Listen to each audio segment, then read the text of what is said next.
वाला है मैंने यहाँ शेयर किया you can it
Namaste. It is 8:30. We will begin in a second. This is Pankaj Jain.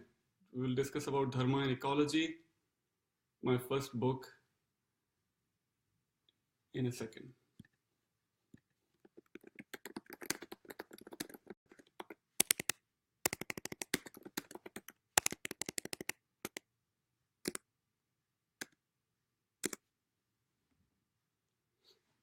Mm.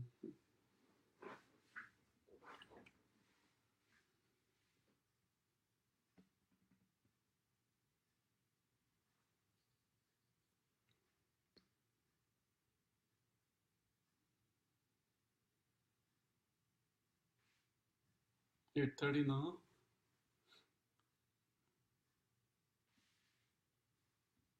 Let's wait for a few more minutes and then we'll start.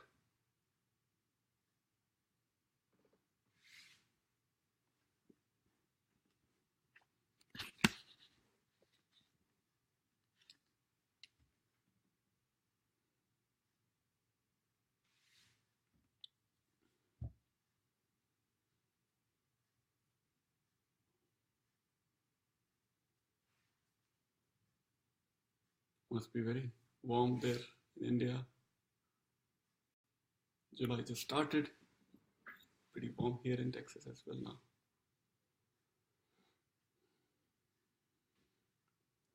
So it's now 8:31. That's a couple of more minutes.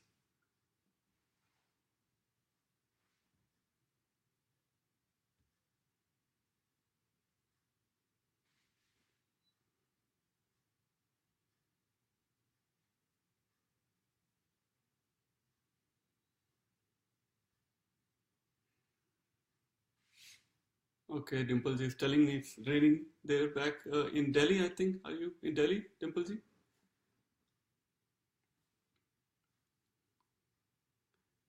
In Texas here, there is no fixed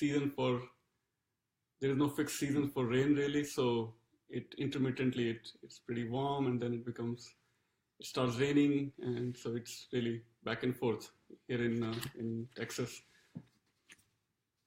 Uh, Yesterday we celebrated here Independence Day in Texas. So Indian independence is August 15th. In America, it's July 4th, but because of the weekend, there were fireworks and all kinds of festivities last night here in Dallas area where I live. And so now Sunday morning, July 2nd, and doing this Facebook Live for the first time. So we'll discuss two of my books that have been out in last 7 years now, 6 years, and the first edition of the first book was released back in 2011 by Ashgate. It's a publisher in England called Ashgate, and eventually that Ashgate was bought over by Routledge, and Routledge recently released a new edition in India with Manohar Books, and that has come out, I think, just within last couple of months. So this Facebook Live is in line with the new edition of the first book in India. The title of the book is Dharma and Ecology, Dharma and Ecology of Hindu Communities, Sustenance and Sustainability. The book is based on my research during my PhD at the University of Iowa. And the topic of the book, as the name tells, is Dharma and Ecology, or in Hindi, Dharma और पर्यावरण, Hindu community, Hindu समुदायों का धर्म और पर्यावरण. So in that research, I focused on 3 communities in India. One in Rajasthan called the Bishnoi community, which is spread across Rajasthan on the border of India-Pakistan, in the desert area called Thar Desert, the Great Desert of India, Thar. It's called as the Great Desert of India, Thar. The second community that I focused in the book is the Swadhyay Parivar, that is spread in Gujarat, Maharashtra, a little bit Madhya Pradesh, and many other parts of India, including Haryana, even Rajasthan a little bit. And then the third community that I focused was the Bhils, also spread across Rajasthan, Gujarat, Madhya Pradesh, and so these are the 3 communities that were not really covered in deeply in any of the other earlier scholarly literature. So to make my claims or to discuss anything about Dharma and ecology, when we say anything with on the ground evidences, then it carries weight. It carries some meaning. Otherwise, to say that Hinduism is very eco-friendly religion or eco-friendly tradition, and we just quote some shloka, some verses from Veda, Upanishad, Bhagavad Gita, or Puran, and on the ground what we see in India is that Ganga is polluted, Himalaya forests across India are being destroyed, or air quality in Mumbai and Delhi is just unbreathable, literally. So it doesn't really match to say Hinduism is very eco-friendly, and on the ground reality is so difficult, environmentally speaking. It doesn't really match. So how do we present an alternative picture, or a picture that is not really literally polluted by the modern industrial phenomena across India, but where industries have not yet so deeply reached, and modernity, so-called, has not yet deeply reached, and people are still living their traditional lives that they were living for hundreds or thousands of years in villages. That's where I found these powerful examples where the people are still consider saving the trees, saving animals, birds, saving wildlife, flora and fauna, as part of, not to fight climate change, but to part of their life. To save a tree, to save a bird, to save an animal is not because they're interested in saving the biodiversity, or they are trying to fight the climate change. No, none of that. They have not even heard these names: climate change, global warming, biodiversity loss, or whatever.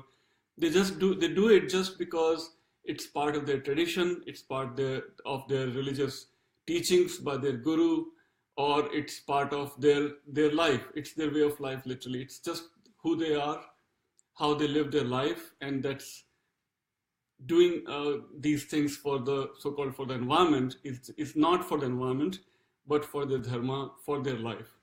That was the whole argument that I wanted to make, that unlike Western traditions or Western life, where there are clear segments of religion that you do either on Saturday or Sunday or maybe Friday in some religions, and then you come out of your religious place of worship, and then you lead your normal so-called secular life. But for these traditional communities, Swadhyayas, Bishnois, and Bhils, There is no such watertight compartment where religion is just one compartment of their life and rest of the life has no really manifestation of any of the religious inspiration. So that to critique that compartmentalizing of religion and secularity, I wanted to make the argument that to live an ethical life, to live a spiritual life, to live an environmental friendly life does not have to be three separate compartments. They are all three intertwined phenomena in these communities. So this one word of dharma means ethics, as we all know in our Indian languages. But to make this argument in English, I had to use the Indian term dharma, not religion, because religion then makes this division of religion and secularity, religion and non-religion. Instead of that dichotomy, the word that I use and that we use every day in daily life is dharma. And dharma already has the meanings of ethics and morality. Dharma already has the meaning of sustenance and sustainability. And dharma already has the meaning of course, the spirituality and spiritual life.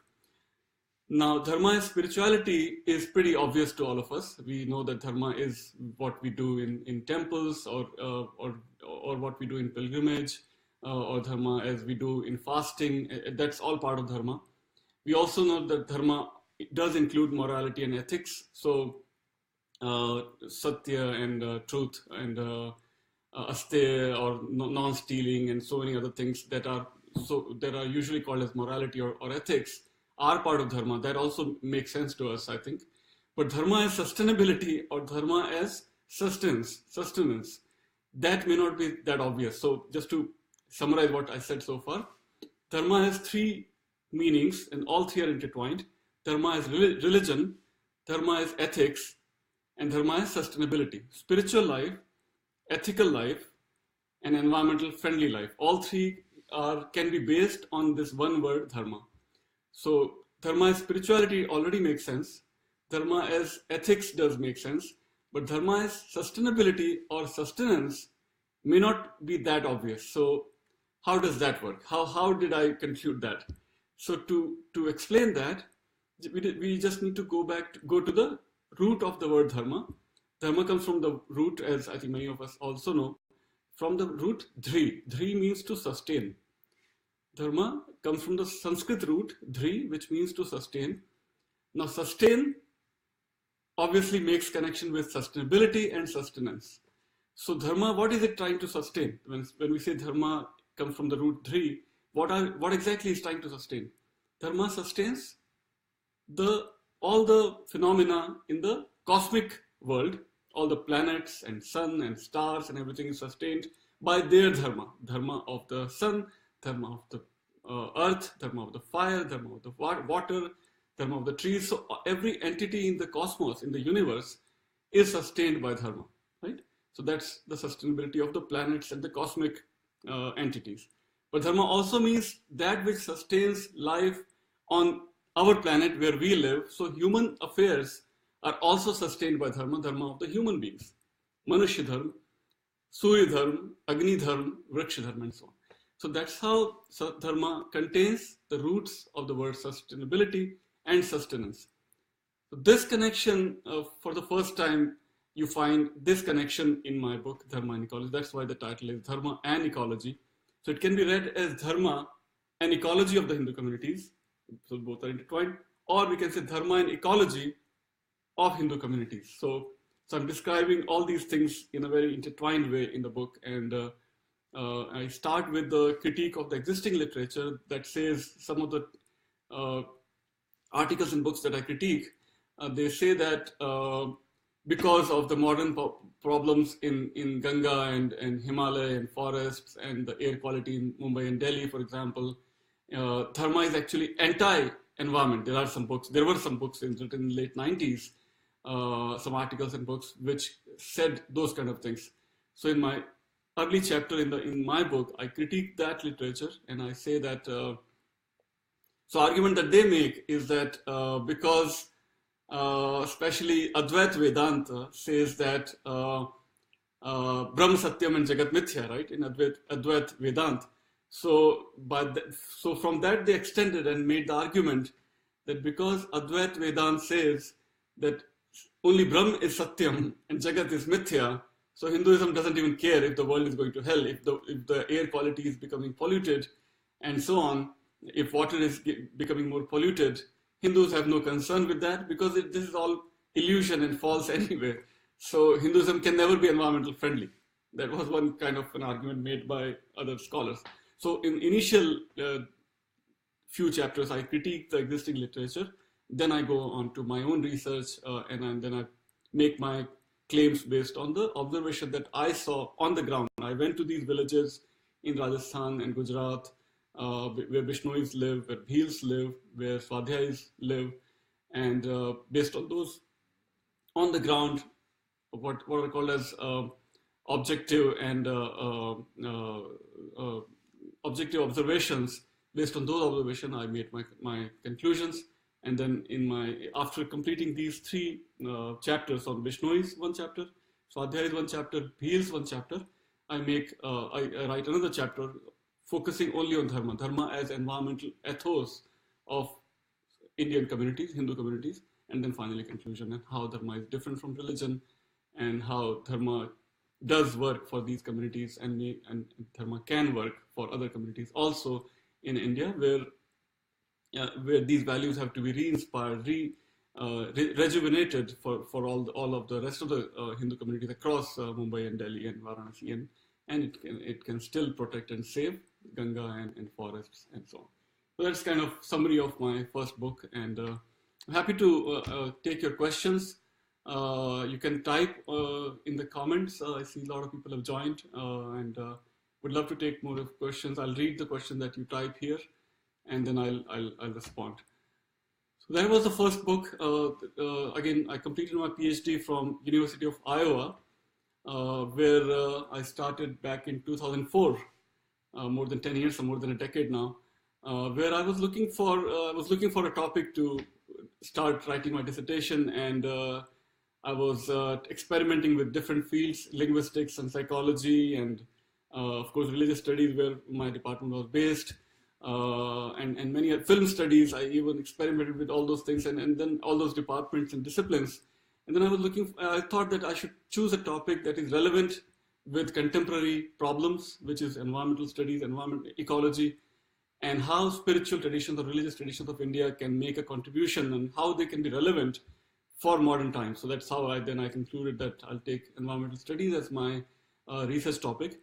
And then I went to India and did my field work back in Rajasthan, Gujarat, and Mumbai, and so on. And then that became my PhD dissertation, when I completed in 2008.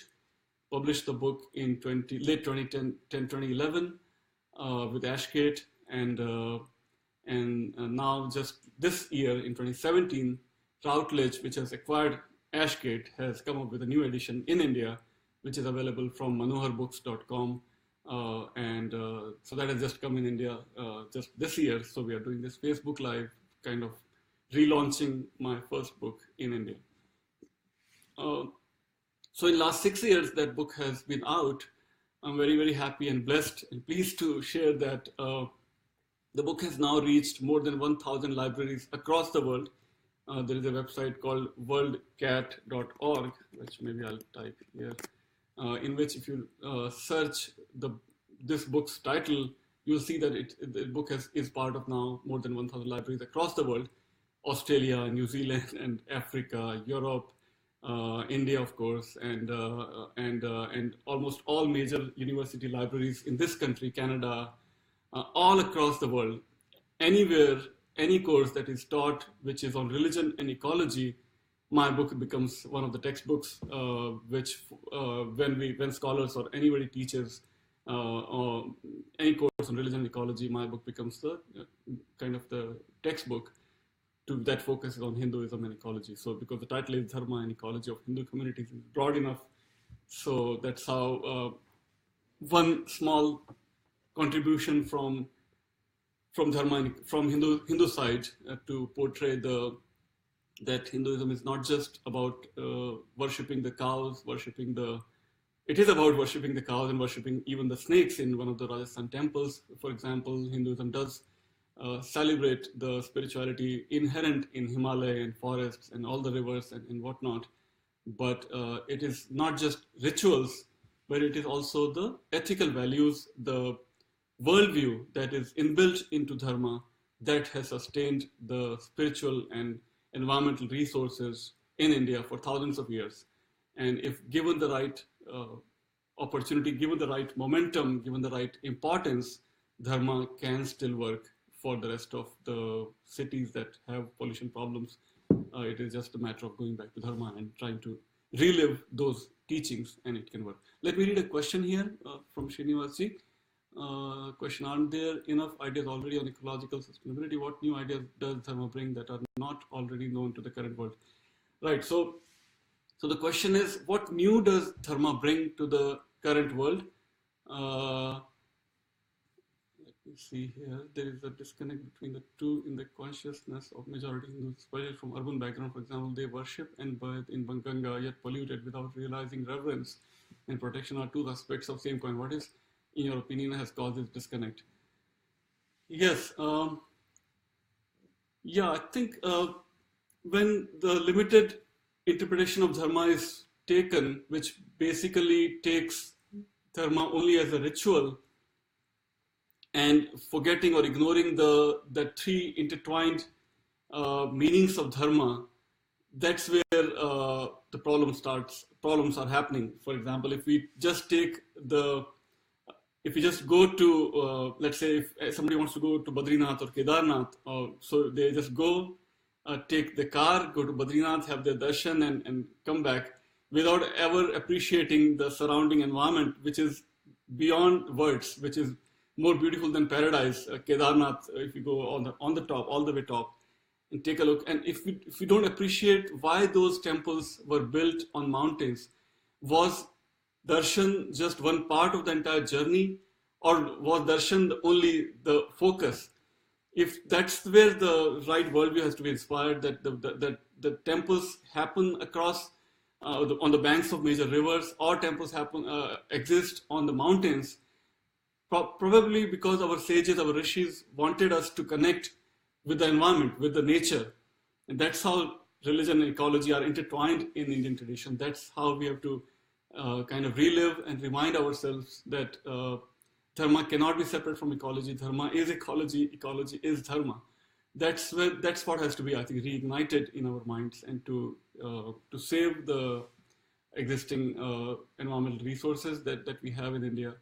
And that has to be done by all our religious spiritual leaders, gurus, and many are doing already, as I portray in my book, Swadhyay and Vishnu and Deals, how they succeeded in re-inspiring their people. Let's see, more question. How did you take to Dharma as a study, and were your parents supportive of such a career choice? So I came to America with my wife back in 1996 as an IT professional. I came on H-1B visa to New Jersey, worked for IBM and Lucent and AT&T and all the rest, but was not really happy with that career, and was looking for a way to choose a career that is in line with my passions of Sanskrit and Dharma studies and humanities, and which can be hopefully be some little humble contribution for our culture. And that's how I tried to experiment with first I did masters at Columbia in New York, Columbia University in New York, and after masters I went back to IT for 1 year, got rid of all the student debt that I had from Columbia, and kept applying for PhD, and got into PhD, but no funding still, and then eventually I also received teaching assistantship at Iowa with my blessings from my advisor, Frederick Smith, and then and eventually, as I kept taking step by step, and finally got the tenure track position, gainful employment, as they say, and it worked out. And yes, parents were apprehensive, and that's one issue. Also, I think most of us, I think, like somebody else doing all these things, but our kids should choose money-making careers, lucrative careers. We have to really inspire our kids to choose humanities as their career. That's the only way we can reignite these passions, spiritual passions and academic passions in our own kids. And that's what can save the spiritual and ethical environmental resources in India and elsewhere. So that's what we have to, I think, go back and inspire more people. Let me read a question from Professor Subhash Kak, my senior here in neighboring state of Oklahoma. He says, in your role as an academic in the West, it is hard to fight the entrenched misconceptions about the dharmic ecological view. And what about the challenge in India, where there is great urge to copy the West in its attempts to dominate nature? Yes, I share that concern, Professor Kak, Professor Subhash Kak. And yes, it's very sad to see that, especially in, I think, in the leadership in the urban setting in India, there seems to be a great push towards mimicking the West. So instead of very proudly and very confidently making an Indian statement that India will remain India, India will never become a poor copy of America or China, we seem to be, in many circles in India, are taking all the wrong examples from China and or America or other European nations, which is a tragedy.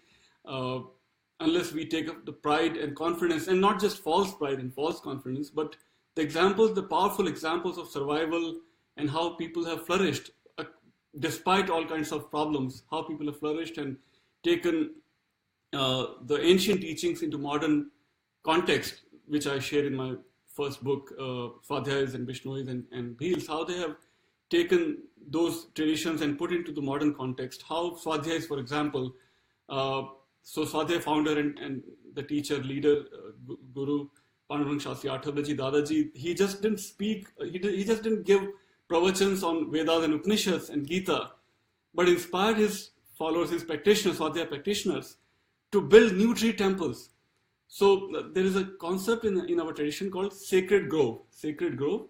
Sacred groves are parts of the forest, as I'm sure many of you already know. Sacred groves have been existing across the world, and thousands and thousands in India, where parts of the forest were reserved because those parts of the forest were spiritual temples. Those were the temples. So we had these ancient examples where people would never cut a single branch from the trees from the sacred groves. But what Swadhyayas did is construct new sacred groves, which I think is a unique example in modern Indian contemporary society.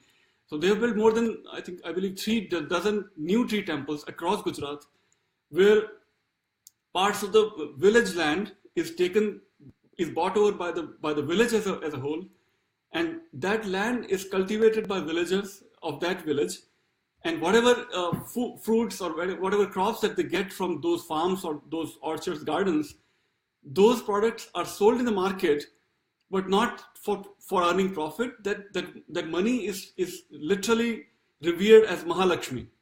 So that Mahalakshmi is reserved for constructing new tree temples, new such experiments, and part of the money is very silently, very, very gracefully, very respectfully shared with people in the village who might need, some widow or orphan or handicapped, disabled people. So these kind of ancient examples put in modern context, that is being done by some of the spiritual leaders across India, but a lot more has to be done, I agree. And if we just keep clear cutting the trees and forests and keep creating more shopping malls in India. Shopping malls are closing here in this country, in America, because people don't like to go to a shopping mall. They want to do their shopping online. So shopping malls are closing down in America, and in India there is, in the name of modernity or I don't know what, the people are if they are interested in building more malls, it's a tragedy, and that's where I think we will destroy our whatever resources that we have. We still have. It's not that we have lost everything. We still have a lot that we can still preserve and keep our motherland really unique example in the world, which is so populous, 1.25 billion people, and still when you're driving in India, anywhere in India, and if a cow comes on the street, even on the highway, the traffic will stop, and the cows or elephants or monkeys or any animal will be given preference. Humans have no monopoly, even on highways, which might annoy some people who might be in rush, but I was just so touched where in America, even pedestrians, even humans are prohibited even to enter on highways. On national highways in America, you cannot enter. You cannot walk on the highways. But in India, even on highways, even elephants have equal right to humans. So there are signs across Rishikesh and Haridwar in Uttarakhand, and where the truckers or car drivers are instructed to stop. This is the time for elephants, not yours. You humans have no monopoly on crossing highways. You need to wait for elephants. You need to wait for cows. You need to wait for monkeys. You need to wait for whatnot. So biodiversity you see not just in the forest, but you see on the highways. That is that unique tradition of India where its IT professionals are ruling Googles and Microsofts, but yet it respects and loves and reveres its elephants, not just as Ganesha, but its elephants that are crossing the highways and where they need to stop. All right, let's take more questions, if any. Let's see, Kali Sudhir, how can you practice Dharma and also live in US? Is that possible? All right, that's an interesting question, I think. So, right, so if we look at the history of Dharma, so question is, how can you practice Dharma and also live in US? Is that possible? That's a interesting question. So if we look at the history of dharmic traditions across the world, we know that Dharma or dharmic inspired communities, of course, the majority of them lived in Indic civilization or Indian civilization, all the way from the Indus Valley, which is Harappa and Mohenjo-daro in modern Pakistan, but also in Nepal and of course in India, and Bangladesh was part of India. But if we look beyond India, dharmic inspired communities, Hindu Buddhist communities, also have been living for hundreds of years now in Indonesia, right? Thailand, Mauritius, Fiji, and so many other islands. That happened because of the colonial times when people were moved from India to these islands. But even before that, for example, Indonesia and Thailand and so many other Southeast Asian countries, people have been practicing, living their life based on Hindu Buddhist principles and ideas for hundreds of years. So it's not that Dharma can be practiced only in India. So it's a very broad setting. Dharma is not tied to one land, so to speak. People can live and have been living, even in China and Japan and Korea, where Buddhist-inspired communities have been living for now more than 2,000 years in Tibet and China and other countries. But living in America is not easy based on Dharma. I take your point very seriously because the food that we consume, the milk that we consume, it's extremely difficult that to let's say the ingredients that we use for in food that we've been using for thousands of years. We cannot imagine our food without dairy products, for example. But dairy products in America comes at a great cost, great violence, unimaginable violence. I'm sure everybody knows this. I'm just reminding and repeating. But that kind of violence inherent in living in this country can be a challenge. And if we are not aware, if we are not really living consciously, it is extremely difficult to live a totally dharmic, totally 100% non-violent life in this country, in America.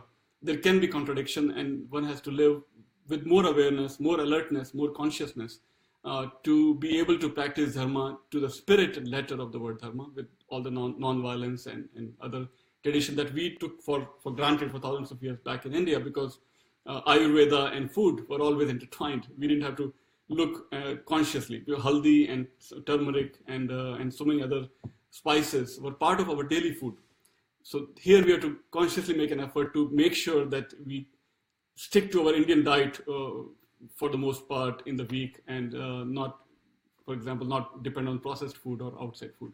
So that kind of effort, extra effort, is needed in this country, in America. Let's see any other example question here. All right, from Nitin Sridhar, Dr. Jain, while the dharmic worldview harmoniously integrates reverence to nature and protection of nature as two aspects of same ethos, as can be seen from Hindu scriptures, as well as examples of communities you mentioned in your book, there is disconnect between the two in the consciousness of majority of Hindus, especially, I think we covered already. For example, they worship and bathe in Ganga, and yet polluted. I think we covered that. Anything else?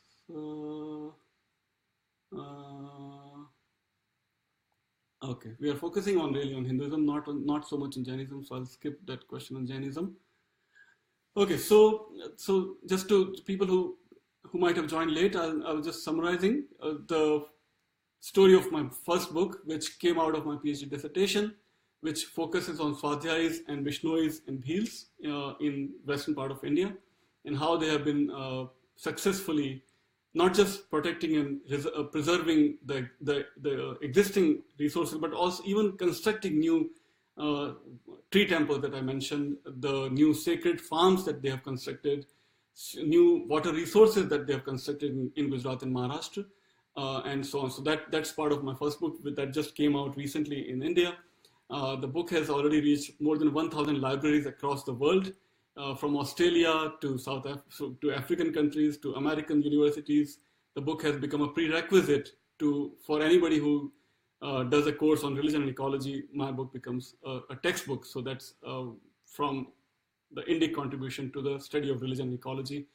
Another question that see here from Pramod Buravalli, with the US pulling out of the climate pact, do you see any opportunity for India to take leadership role? Of course, India has always the opportunity to become the global leader. I think I like that word, Suryaputras. We are the Suryaputras, Suryavanshis. We have been worshipping, revering Surya as part of our yoga. As we know, Surya Namaskar. So taking inspiration, energy from Surya for the challenges facing the energy crisis. That way we can take inspiration. As I was sharing that example of respecting animals in our daily life, that kind of a powerful message, because animal farming, I think we didn't touch that aspect, so let me speak a little bit on that.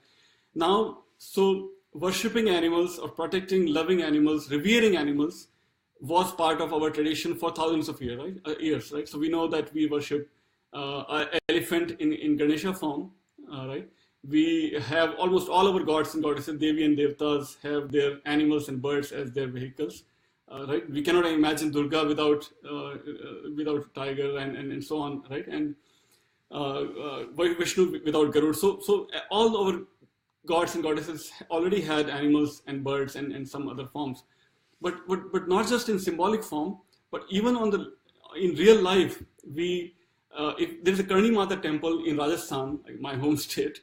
So again, many of you already know this, but I'm just sharing that. So even rats and mice are revered and respected in that temple. Nobody will hurt even a mouse, right? Then we have a festival such as Nag Panchami, where even we worship even snakes, right? Nag Panchami, Bach Baras, where we worship cows and calves, right? So cattle and reptiles and mice and many other forms we have been worshipping for thousands of years.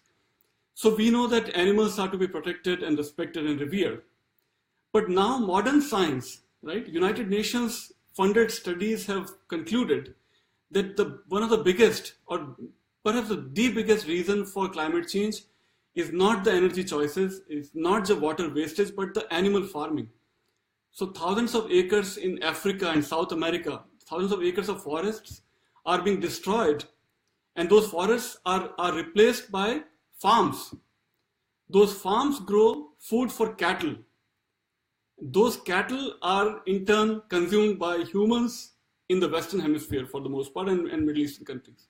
So this animal farming is the single biggest reason, or at least one of the biggest reasons, that is causing climate change.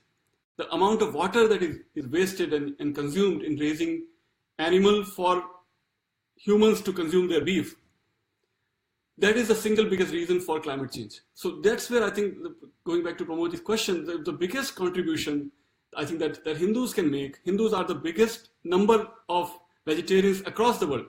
And I realize that not all Hindus are 100% vegetarians all the time.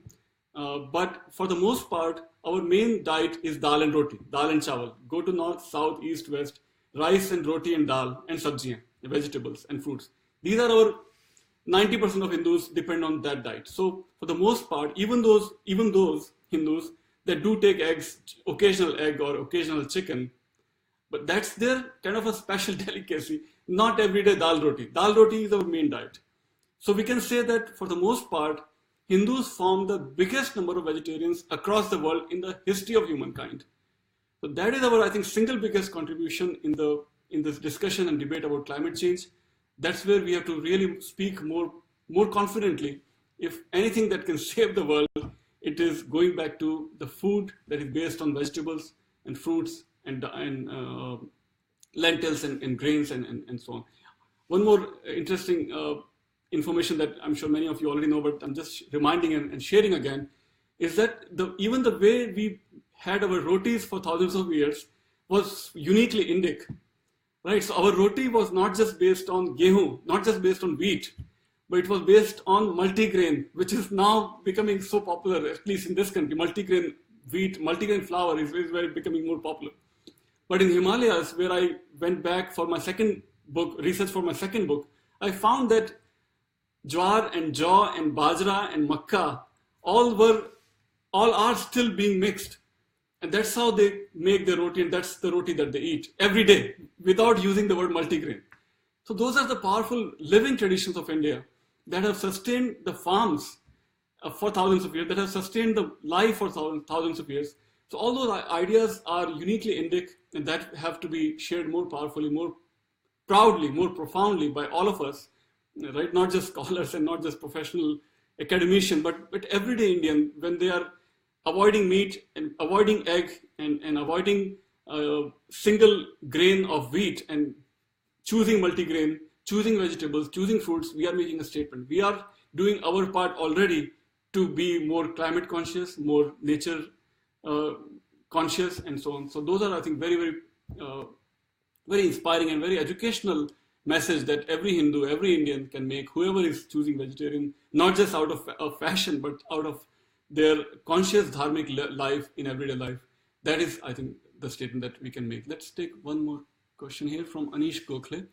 You spoke of sacred farms. I remember attending a lecture where the speaker spoke of vanras, groves near a village.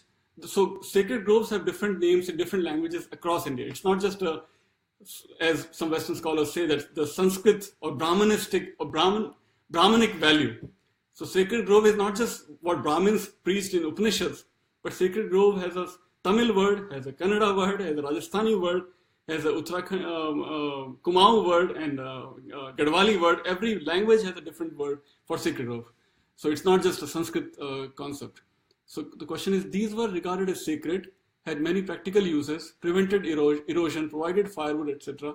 Many disappearing. So what can be done to arrest these vanras from disappearing? Yes, I think vanras probably is a word in Marathi. I'm just assuming, guessing. So yes, so again, so to save any of our sacred resources, which are also environmental resources, forests and sacred groves and rivers, and just Mother Earth in general, I think we have to again just keep saying that Dharma is not separate from ecology. Dharma is ecology. Dharma is sustainability, as I was trying to explain in the early part of Facebook Live today. Dharma comes from the sacred Sanskrit root dhri, which means to sustain. To sustain dharma is to sustain or to practice sustainability. So dharma is what sustains the environment. Dharma is sustainability. As much as we can repeat this mantra, we will sustain and protect our sacred groves, our rivers, our animals, our food, and our life in general. And more we speak and save our own resources, we will make a global statement across the world, and that's where I think we can contribute. Yes, so Anish Gokhale confirmed, Vanrai is the word for sacred grove in Marathi. So these are some of the ideas of all that that I wanted to share from the first book. Let me speak a little bit on my second book. So for the second book, I got the Fulbright Fellowship from the State Department in America, but that is also co-funded by the Indian government. So it's called as Fulbright Nehru Fellowship, co-funded by the government of India and government of United States. Incidentally, Fulbright is a fellowship program that gives funding for researchers from India to come to United States and other countries to do their research, and vice versa. So I got this fellowship as a US citizen to go to India and do research in Himalayas. So I chose Himalayas for my second book, which I absolutely loved. That gave me a chance to do my little Char Dham Yatra, Badrinath, Kedarnath, Gangotri, and just lifetime memories. And if anybody has still not gone, especially those who are in India, to Badrinath and Kedarnath and Gangotri and Yamunotri, you must leave everything aside and just do your first sacred duty towards your motherland, towards your dharma, do your Char Dham Yatra first. Go to Varanasi, go to Allahabad, go to Uttarakhand, and go to Himalayas. Not just for rituals, as we just shared, but go and see how that small movement back in 1970s, started by women of Uttarakhand, that became Chipko movement, that single effort by women of Uttarakhand must have saved millions and millions of Devdar trees, chi trees, pine trees across Himalayas. And even today, if you see any greenery on Himalayas, it is thanks to the women of Uttarakhand, of Chipko Andolan. The word Chipko basically, incidentally, Chipko means to hug the trees, right, to embrace the trees. But that apparently some scholars have made that connection, that even Chipko word comes from that example of hugging the trees, that comes from the first ever hugging the tree that happened by the Bishnois of Rajasthan in 1730.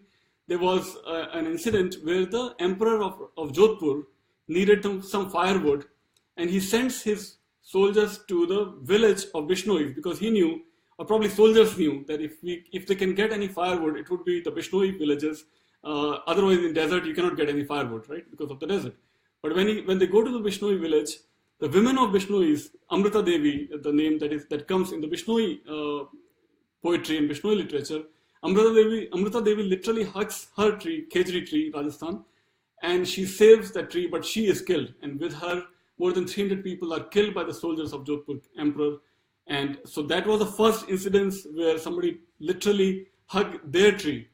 That inspiration of hugging the tree became the inspiration in the Chipko Andolan in Uttarakhand. So how you see Uttarakhand and Rajasthan are connected. So Chipko movement was in 1970s that has saved and continues to save thousands and thousands of trees across Himalayas. But my research was not on Chipko. A lot of people had already done research. But the legacy of Chipko. In the legacy of Chipko, there is another movement called HESCO. Now, HESCO is not an Hindi word. HESCO comes from an acronym in English called Himalayan Environmental Studies and Conservation Organization. What HESCO is doing is so interesting. They are a group of scientists. They are not ritualists, or they're not religious gurus or leaders, but they're all scientists. They're botanists, they're forest scientists, and so on, geologists. So these scientists have come together, left their scientific labs, and they go across the villages in Uttarakhand and other parts of Himalayas, and they apply their scientific knowledge with the indigenous scientific knowledge that already existed in Himalayas. So long before Benjamin Franklin discovered electricity in America, women in Uttarakhand, women in Himalayas, were already using the electric power that was generated by their own wooden turbines that were connected on the waterfalls of Himalayas. So as water is falling in these rivers and waterfalls in Himalayas, it's just so emotional. It makes me still emotional how these women did. So those turbines running from water of Himalayan rivers would produce enough energy that will give them flour from the grain that they're growing in their own forest, in their own farms. So the wheat they will collect, and amaranth and jowar and joy and so on, that they will collect from their own farms, multi-grain farms, as we spoke, right? And that wheat will be taken to these, what they call as gharat. Gharat is a word.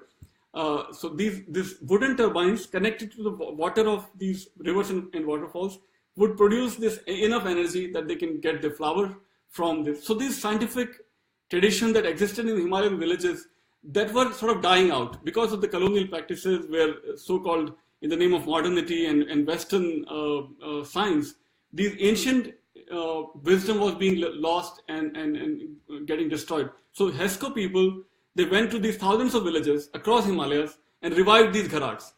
Because of their scientific background, they also applied some scientific information into it. So wooden turbines were, I think, replaced, with some steel turbines, for example, and how smaller and better design of these turbines can be made and given to the women of across Himalayas, so that they don't have to depend on the electricity board from UP or Uttarakhand, but they have their own electricity that they can get from free electricity from their water from Himalayas. So that is one example that they're doing across Himalayas. So that has become a focus of my second book. That the second book also came out in January 2017.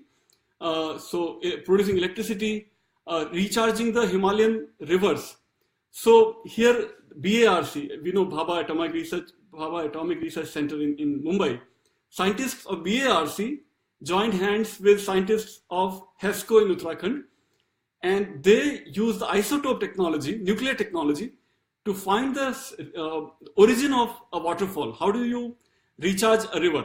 So water that you collect on the plains is coming from somewhere in the top from the Himalayas. So they will match the isotope of water on the plains with the isotope of water at the origin on the mountain top.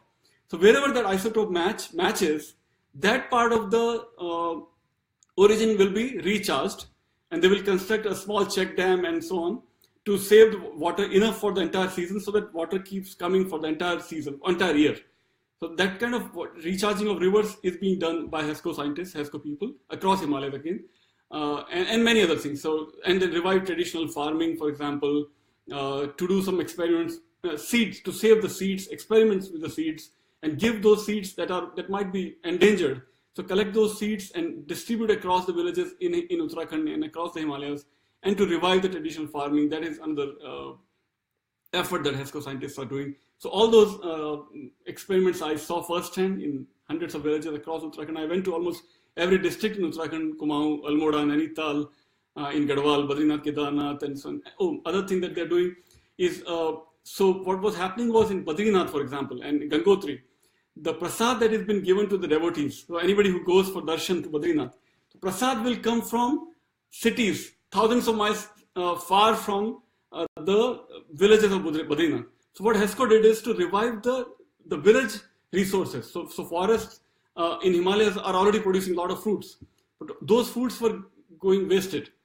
What HESCO did is collect those fruits and process those fruits and make jams and pickles and prasads for the temples, so that village economy flourishes.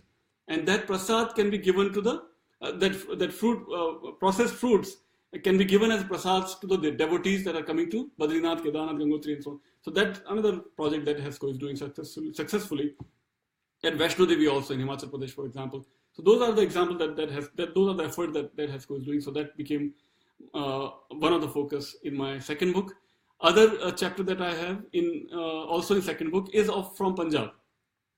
In Punjab, again, like many rivers across India, one river was dying away, was already dead. The river where Guru Nanak attained his enlightenment, where probably this legend connected with Guru Nanak's life, that he goes inside the water for several days, more than one day at least. And then he attains this enlightenment, and then he comes out from the water and says, there is no Hindu, there is no Muslim, there is one Omkar, Ek Omkar, right? That's the first beginning of the Guru Granth Sahib also, I think. So where he attained the enlightenment, that river, that sacred river was dead. But thanks to this one contemporary Sikh Guru, Baba Sichewal, that's a place name also, Sicha. So he single-handedly, he himself entered the river and cleared the river water. He started clearing himself, that entire river.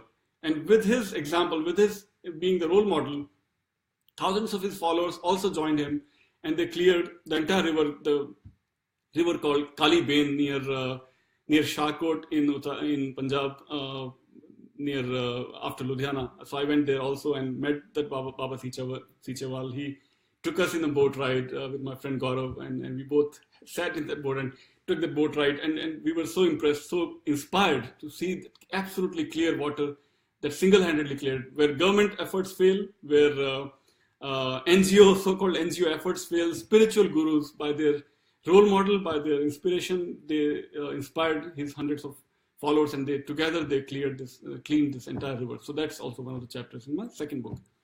So we talked about so many communities. It has been almost 1 hour now. So we talked about Swadhyay, Bishnois, and Bhils in the first book, and we talked about HESCO and Sikh, Baba Sichewal's Sikh community in Punjab. So these are the 5 powerful examples that are successfully saving and protecting the natural resources, rivers and forests and farming and water and whatnot across India, Uttarakhand, Punjab, Rajasthan, Gujarat, and so on. There is a question from Sahana Singh ji. Would love to see a picture of the turbines you mentioned. Yeah. So you can go to this website. I'll share HESCO.in to see examples from, HESCO. .in, and that should have some pictures and some more details on the work that HESCO is doing. Second one, HESCO. Just Google for this, HESCO. Okay, yeah, so that link is my own book again is available at manoharbooks.com. Dharma and Ecology of Hindu Communities. What else we talked? So for Uttarakhand, you will have to Google for Baba. For Punjab, for Baba Sichewal. I'll give you the Facebook link here. And for Swadhyay, you can see this page.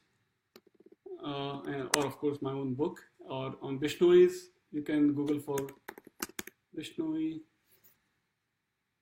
You can easily find a lot of information. On Bhil Sacred Groves, you can search for these words. Or again, so Swadhyay Bhil and Vishnuis are part of my first book. HESCO and Baba Sichewal as part of my second book. So everything is available on Amazon.com, or anybody who are connected with any libraries in any college, you can request your librarians to get that book, and they will get for you anywhere in the world. As I shared, the first book has entered more than 1,000 libraries across the world. Any course on religion and ecology uses that book. So from Australia to Africa to America, all over, that book has become a required book. Any other question? If not, I think we'll stop here. I spoke a lot, I think, and tried to share as much as I could in 1 hour based on both the books. So with that, I think I'll stop, and thank you and namaste.